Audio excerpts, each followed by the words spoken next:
the more somebody's put time into something, the less likely they are to abandon those efforts. And so, putting this into practical application, when I was trying to get people to run my malware, whether it be over the phone or through email, I would always make it difficult on them to run the malware, because the harder they had to work to run it, the less likely they were to notice any red flags. And I think in that first instance where I told you about that, I talked my way into a bank vault. If you Google how to rob a bank over the phone, you'll find a Black Hat talk that I gave years back at Black Hat Europe.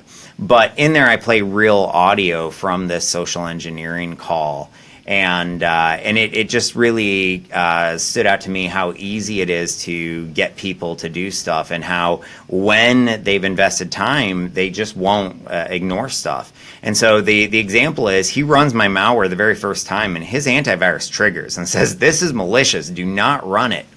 And because he had spent so much time and energy trying to get it to run in the first place, because like I said, I make it hard. He ignored the antivirus triggering and just bought my excuse hook, line, and sinker, and we continued to run applications on his computer for the next 2 days.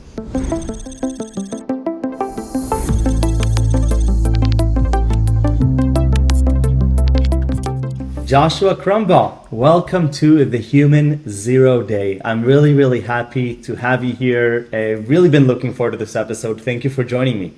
Yeah, thank you for inviting me. It's a pleasure to be here. And talking social engineering, or layer 8, that's my favorite thing to talk about. So excited to dive in.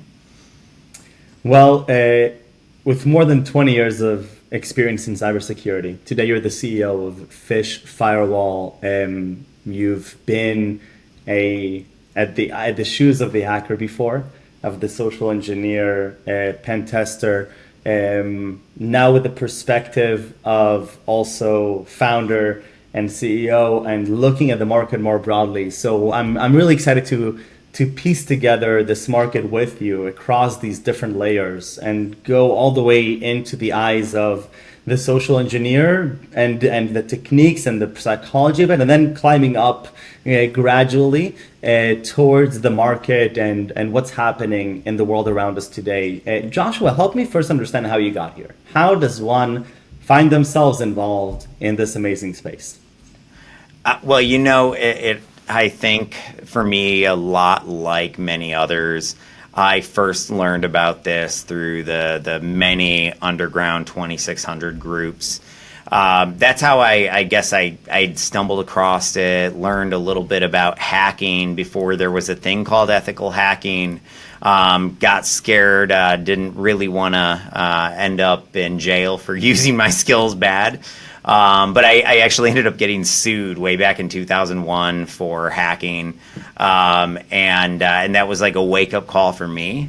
So I switched and actually went into marketing at that point. Was like, okay, I'm going to stay out of this. Don't want to spend any of my life locked up. So I'm gonna be be good. And I spent like 6 or maybe it was even closer to 8 years. But 6 or 8 years in marketing. That's actually what I went to college for, which really did help out with social engineering, because marketing is that offensive social engineering practice. How do we get people to do what we want them to do? And so much of marketing is behavioral science and how we apply it. And so it made me very naturally good at social engineering. And when I first got into the industry, and after I'd spent a few years in marketing, I was asked by the company that I worked for, because I was very technical still, even though I was in marketing.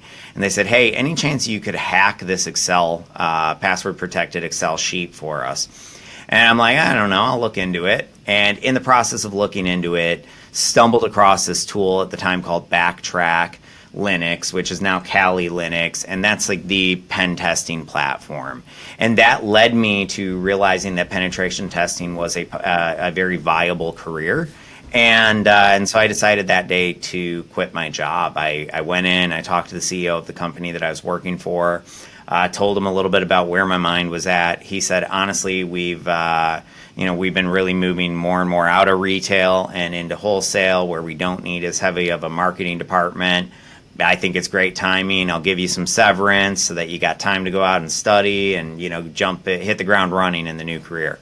And so with that, I that same day, it was my last day that I worked there, and ended up going on severance, spent the entire time just studying and learning cybersecurity and, more importantly, ethical hacking. Was terrible, so I got a job with a terrible company about 3 months later. But within 6 months after that, I was working for one of the top teams in the country. And about a year after that, I was running the one of the top red teams in the country. And so it was where I think I was always really meant to be, because security came very naturally to me. But that's also why I started this company, was because I saw that we had some major flaws in our industry and we weren't addressing them. And I just felt like there was almost a little bit of insanity happening, where we just keep repeating the same thing over and over again, and expecting different results, and then wondering why we continue to fail. I love it. It sounds like quite a journey. If you go back to the early days of learning the ropes and going from an okay, mediocre to an excellent social engineer and ethical hacker, is there some story or some event that really comes to mind, some memorable experience that you recall fondly that you'll be telling your grandkids in years to come? Well, there's a lot of them, but I actually think one of the more telling ones was my very first physical engagement. And so this was right after I had jumped from a terrible company to a really good company, or one of the best in the world. And so I had I'd done a lot of like external penetration testing and web penetration testing previous to this, but I hadn't had that opportunity to physically break in or do social engineering. And so on this assessment, I'm quite literally able to talk my way into a bank vault. It all starts with talking to somebody over the phone who should have known better, because they were warned that, hey, somebody's going to call you up on this day and try and get you to do stuff you're not supposed to do. And then on this day, they're going to show up in person and try and get to you to do stuff you're not supposed to do. But yet the same guy completely falls for it, hook, line, and sinker. And I go from, hey, I'm going to be a very technical hacker where, I'm never going to use social engineering, over to the dark side in an instant. And I said, oh, this social engineering stuff's really fun. Turns out I'm really good at it. I want to continue to do it. And it just kept going on like that. Next assessment was a Fortune 500 data center. The one after that was a casino money cage. And almost getting to the point where, in just my first few assessments, I had accomplished some of the most hard to do social engineering feats. And it actually got me in my head for a while, like, how am I going to top this? Incredible. So Joshua, why do humans fall for phishing? What's happening here? We should be skeptical creatures by nature. It's all about survival. How is it that we're falling for these phishing scams? So humans regularly, and most of the time without any consciousness of this happening, use these little mental shortcuts called cognitive biases to quickly make decisions. These cognitive biases are things like, hey, if a letter comes in from the CEO, I better prioritize it and move quickly. Or it might be, hey, if all of my peers are saying that this is really great, it probably is great. Or even just the sunken cost fallacy, which is where the more somebody's put time into something, the less likely they are to abandon those efforts. And so, putting this into practical application, when I was trying to get people to run my malware, whether it be over the phone or through email, I would always make it difficult on them to run the malware, because the harder they had to work to run it, the less likely they were to notice any red flags. And I think in that first instance where I told you about that, I talked my way into a bank vault. If you Google how to rob a bank over the phone, you'll find a Black Hat talk that I gave years back at Black Hat Europe.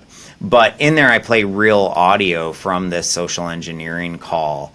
And it just really stood out to me how easy it is to get people to do stuff, and how when they've invested time, they just won't ignore stuff. And so the example is, he runs my malware the very first time, and his antivirus triggers and says, "This is malicious. Do not run it." And because he had spent so much time and energy trying to get it to run in the first place, because like I said, I make it hard, he ignored the antivirus triggering and just bought my excuse hook, line, and sinker, and we continued to run applications on his computer for the next 2 days. So cognitive biases making us irrational, that brings me back to I used to work with Professor Dan Ariely, who wrote Predictably Irrational. And I'm fully convinced that we humans are irrational creatures. I was also unfortunately convinced that as irrational creatures, it's the real way to defend ourselves is to create an environment around us where we don't put ourselves susceptible to these biases. Yet there's a big part in fighting phishing and social engineering, which is about teaching us and training us to fight these cognitive biases, become aware of them in the moment, and be able to act differently than our intuition says. What is that about? So I believe in social engineering for good. There was this moment in my career where I had tailgated in off of the exact same person 4 years in a row to gain access to highly sensitive and restricted areas of one of the country's largest financial institutions. And I just felt disheartened. I mean, at first it was high fives and laughing, and then it was, well, why are we doing this? If we come in every year, we issue a report, and nothing happens, and that person doesn't even learn that they made the mistake so that they can prevent it from happening again, and 4 years in a row I can come in off the same guy, we're not providing any value. And I didn't just get into ethical hacking just to have fun. I also wanted to make a difference in the world and help stop these criminal organizations from growing. Because when we look at the top ransomware groups, they are generating more revenue than CrowdStrike, and they've got margins that are astronomically higher than CrowdStrike, which means they are better funded and more capable sometimes than even nation states in attacking us. And so we've got to stop that from happening. We've got to stop funding them. Well, when you look at our industry, everything's reactive. Almost everything assumes compromise, and we put so little of our effort into those proactive parts of defense in our strategies. And so I thought, hey, I think we can use social engineering for good. And a few things that stood out to me, well, rewinding before that, when I got into this, it really turns out it's not social engineering, it's behavioral science. We've studied this in depth, and it's just not been applied to cybersecurity. In the process of that, I got invited to speak at a few academic conferences, met some professors that were writing coursework for exactly this. How do we build effective security awareness training programs that not only address compliance but change behavior? And so I got the opportunity to work with professors from around the globe on writing this college coursework, and really just more importantly, sharing and exchanging ideas on how we think this can apply. And so all of that comes back around to our body has a natural built-in antivirus, or whatever you want to call it. And there's this really great book called Thinking Fast and Thinking Slow, and it talks about how we have a fast brain and we have a slow brain. Love it. Yes. Okay. I can tell you're definitely like-minded if you got that book right behind you. But in there, it talks about how we have this fast and this slow brain. And the fast brain it's our instincts. It helps make sure that we block our face if something's flying at it, or that our eyes close if something's about to hit our eyeball. Well, it can also defend against cyber threats, because our subconscious and our fast brain does not care what the threat is. It's designed to be very adaptive to any type of threat. So what that means is we got to focus less on education and getting people to consciously avoid these attacks, and more on conditioning and getting people to subconsciously avoid these attacks. And you do that by repetition and hands-on learning. And so it's called a Kolb's experimental learning cycle, but it talks about how when we can give somebody a hands-on experience, they learn better. And then there's this other behavioral science principle called identical elements theory that starts to kick in. Identical elements theory talks about how once you learn about something really well, you'll see it everywhere. The example is when you buy a new car and you think you're one of the more unique people in town with your car pick, but then you drive it off the lot and you see that car at the very first stoplight. And then you see it at the next stoplight and you start seeing it everywhere. That is identical elements theory in action. But I not only hypothesize, but have the data to show that it works, have been able to prove that we can implant human virus definitions by running phishing simulations and making sure that at the moment they mess up, they realize their mistake, they've got really strong, really effective just-in-time training, and now all of a sudden they learn about how to hover, or the sense of urgency being used against you. And when they learn that, they'll start to recognize it across all mediums. It doesn't matter if that tactic is used in email or in a text message or even in a voice phone call. They're going to notice it and they're going to see it everywhere. And so to me, that's how we change our people from being the weakest link into being our greatest asset. But it starts at a subconscious level. And I really think it also starts with us training people in grade school, not waiting until they're adults and they're, the most susceptible group in our company is the youngest people, by the way, right now. I think we got to start training them to be more secure at a young age, the same as we train people to stop, drop, and roll if they catch on fire, or the same as we train people to look both ways before they cross the street. And to me, that is how we effectively change it. I know, long answer. Was that one of the inspirations for the book Protecting Your Family from Hackers? That understanding? Absolutely. I think that when people realize that cybersecurity is interconnected and that those same skills that they're being taught to protect their employer and their paycheck also apply to protecting their families at home, it means more to them. And it goes from, protecting this, rich corporate entity that they probably don't care as much about as they say they do, to protecting their parents from elder scams and things like that. And that's something they do care about. And so it's connecting it. And when you do, you get an emotional response. And when an emotional response happens, whether it's connecting things back to home or the realization of a mistake, there's a chemical reaction that takes place in the brain, which is quite literally creating new neural pathways. And so if we make sure that there's really good education at the moment that that emotional reaction happens, we can actually get much, much higher retention rates. But it's also the reason that I continuously tell people, we're in an industry filled with introverts, and we all have a calling to be extroverted.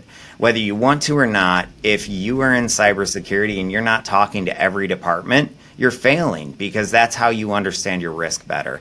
And that's how you build allies, and that's how you get people to come around. And so I truly do feel that there's this need for more marketing to be brought into cybersecurity. And not just as a whole, but training even specifically. Look at ads from Coca-Cola. They're 10 seconds long. They're 15 seconds long. At most, they're 30. But they're not 5 minutes or 10 minutes or 15 minutes long. And that's the training that we're doing. And when you put it into perspective and you think, well, okay, I'm going to shrink all my training down to under a minute. Well, now I can be in your inbox every single week of the year, training you about different cybersecurity topics, and not even waste an hour of your time over the course of a total year. And it's a very big difference from what we've been doing, where they forget about it almost instantly because we gave them too much information at once and it's too infrequent. Well, AI is very much transforming the landscape, isn't it? And I heard you I heard you talking about that on your podcast quite a bit. So I'm really looking forward to hearing and getting deep into what's happening here.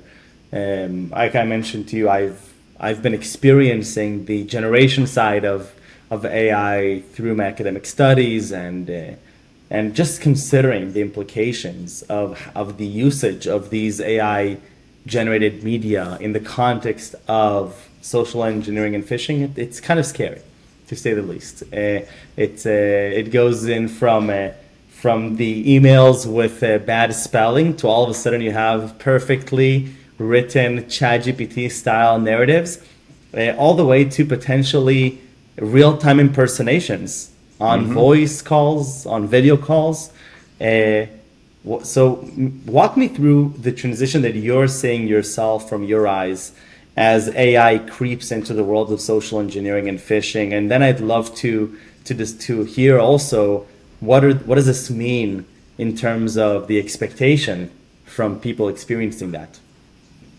So, with what we do, we're able to and do a lot of experimentation on both the offense and the defensive side of AI. From the offensive perspective, we've realized that these large language models are incredibly good at linguistics. And what that means is that when I give it a cognitive bias and I tell it to exploit this cognitive bias and create an email around that, it's better than almost any human that I've ever worked with in my ethical hacking or my red teams. So if we can train it on understanding how to exploit those, the opposite side is we can train it to identify those same cognitive biases. And in fact, we've got a product coming out sometime in probably early to mid Q2 of 25 called Phish GPT, and that's exactly what it is it's a secure email gateway that looks at the underlying psychology or cognitive biases that are being utilized in that email to detect on whether or not it's malicious. It's a very different approach than everything else in the market that is looking at technical indicators, like how long has this domain been registered, do we know who it is, what's the domain reputation, and then a bunch of other stuff more specific to the email, like the actual tactics they'll use. Do we have a bunch of empty spaces at the top of the email? That indicates it's malicious. Do we have an email thread going back and forth about, with the same group of people, and then all of a sudden we see this email thread that has all that old stuff in there, but to a new group of people. So while those technical indicators work, it's a cat and mouse game because they're endlessly changing and the bad guys are always adapting. The one part of phishing and social engineering in general that never changes, though, is the psychology. So I'm really motivated by how can we utilize the AI's ability to understand psychology to better protect against these types of attacks. And even when we're not sure, to warn the user and help train them better. Hey, this could be malicious. It uses urgency. Be very careful before you click on any links. And so to be able to drop in those dynamic and context or contextually accurate bits of advice, I think are going to really help us in the future. But AI is changing things, and it's changing things rapidly. I was playing with the new version of Suno, I think version 4 over the weekend. And it's just phenomenal. I can create these highly complex songs in a minute, less than a minute. It takes like 30 seconds. And you can create potentially the next hit. And I'll play you some later if you want. It's some fun stuff. But, just staying on top of AI, like it's changing our world, I think, more than people understand.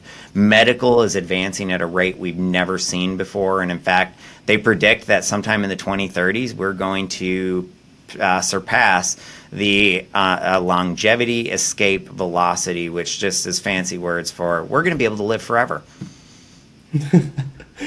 And Joshua, AI is not just changing the attack sophistication across text, right? I mean, it's changing also the modality within which we live. There's not just text; now it's also voice and video.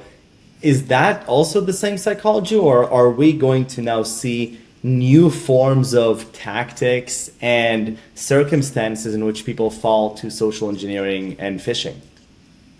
It is mostly the same cognitive biases, but I will say there's about 182 different cognitive biases, and we do see the biases that are used in email aren't 100, they don't 100% align with what's used maybe over the phone.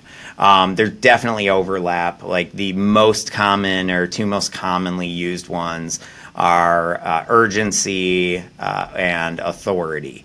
But we see a lot of other different types of attacks. And so there is a little bit of a difference between what's done over the phone and what's done through email.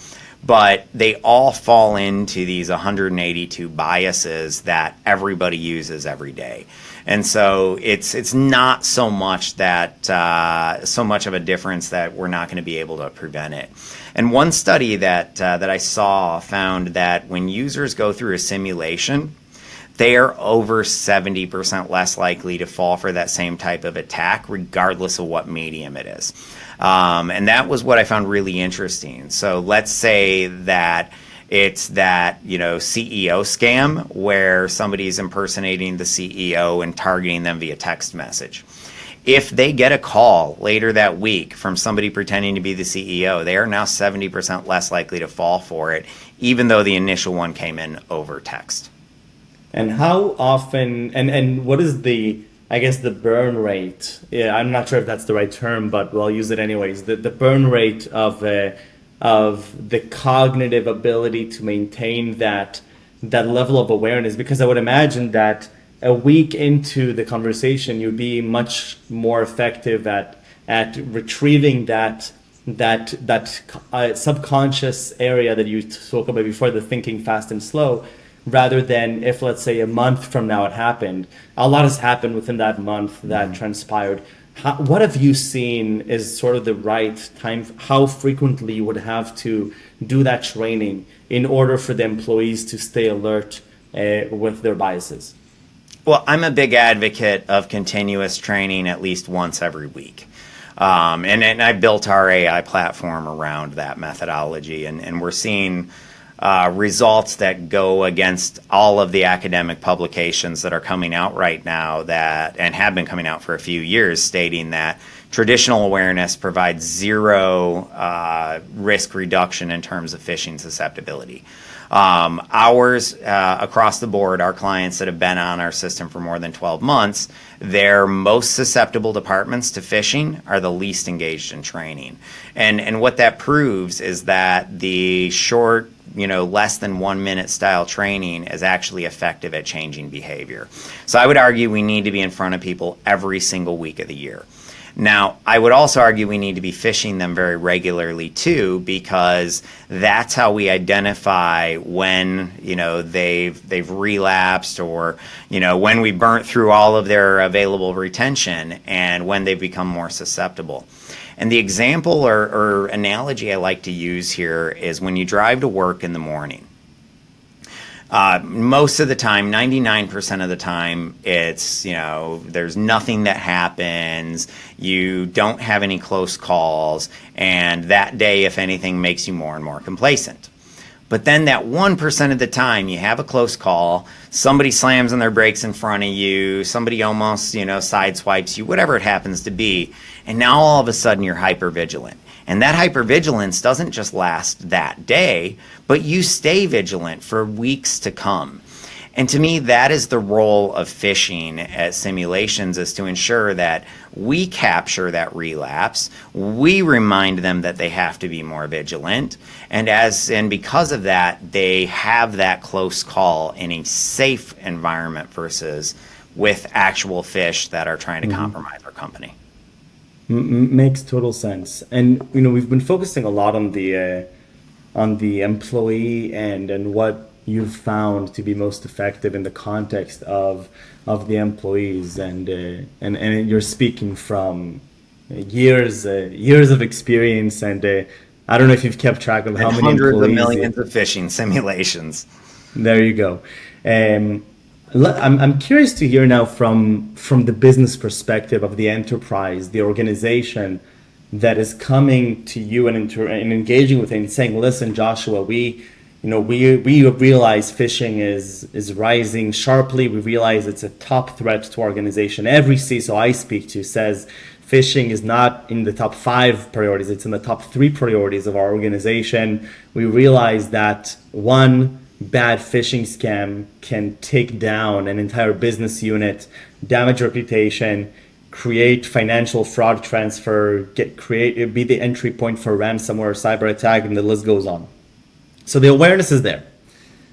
What did they find most effective? Because I also realize they use a variety of different techniques to combat this. What sounds to be like more the detection front, like what you're coming out with next year in the context of the alerts to the awareness and training. What is the reception you're getting from the enterprises themselves, and how are they experiencing the evolution of the sophistication of phishing and social engineering? So I think the most dangerous factor that they're all seeing right now is a shift from generic phishing to what most people would argue is, I say most people because I've had some people that don't think it's AI, but most CISOs I talk to in the Fortune 50, Fortune 100 space, they heavily believe they're being targeted by AI. Why? Because all of a sudden the fish have gone from this generic fish that promises money or scares you about your password or whatever, to contextual phishing that tries to exploit your day-to-day operations and procedures. And so this contextual phishing knows that you're in finance, knows who your boss is, knows that you're in IT, knows who your boss is, and so it's much, much more intelligent. The way they're using this for invoice fraud is that they get into this conversation. Maybe they actually get compromise somebody's email, and then they will send this email that goes back and forth between the CEO or CFO of the company, or even just your boss, and a vendor that looks very, very legitimate, that is something you would normally buy. It's all works within your normal business process.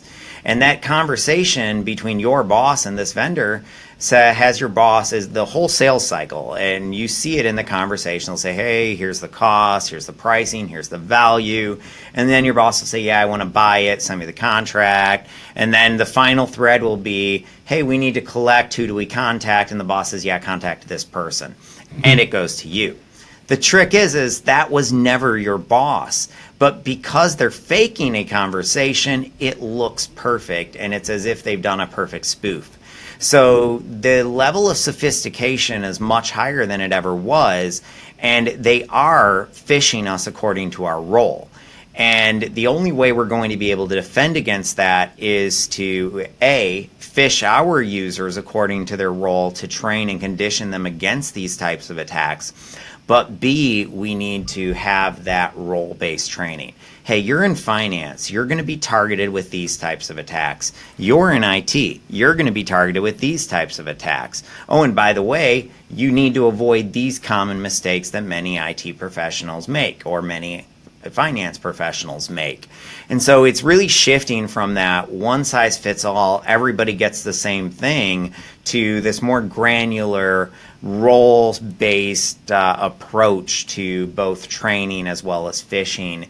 And it's both from an offensive and a defensive perspective. Unfortunately, I will say that this is one of those areas that the bad guys are ahead of us on. And their adaptation of generative AI is just so much quicker than the cybersecurity industry. Now, being an AI tech founder, I'll tell you why. It's because we can't have a hallucination tell our users to go and kill themselves. I make a joke, but that happened last week. I don't know if you saw the news. With a character AI? Google Gemini, this guy was talking to it about elder abuse scams. and the entire thread is available on Gemini for you to read. And the guy just keeps asking the same question over and over again until I guess the AI got annoyed or something, because it responded by saying, "You're worthless. Everybody hates you. Go kill yourself." No joke. Wow. And there was no prompting to get it to go there. It just came out of nowhere.